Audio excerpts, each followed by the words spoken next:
Mkristo aliyemwamini Yesu kama ni Bwana na Mwokozi wa maisha yake amepewa uwezo wa kuitumia damu ya Yesu kila siku, kama ambavyo unaweza kutumia sabuni.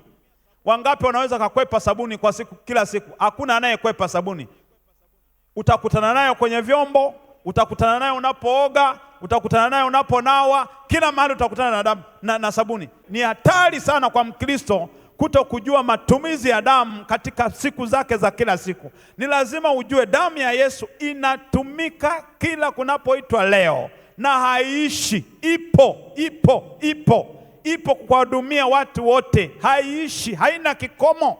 Damu ya Yesu haina kikomo, hata sasa ipo na inaendelea kufanya kazi. Mungu ametupa neema pale ambapo Yesu Kristo alipokubali kuteswa msalabani, akamwaga damu yake. Sisi tuliomwamini Yesu tumepewa damu ya Yesu tuitumie kwa matumizi yetu ya kila siku, kama unavyoitumia sabuni. Maana yake damu hii ina uwezo wa kusafisha, ina uwezo wa kutakasa, ina uwezo wa kufuta, ina uwezo wa kumvuta mtu kumleta kwa Mungu wake.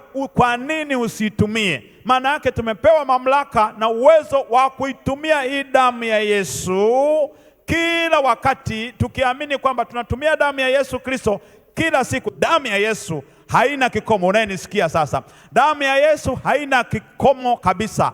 Inafanya kazi hata sasa. Ilimwagika miaka 2025 iliyopita, hata sasa iko kazini, hata sasa inaendelea kutenda kazi. Kwa yule anayeamini, unaweza katubu dhambi zako na kusamehewa na kuoshwa dhambi zako na kufutwa dhambi zako na kuondolewa uovu wako wote.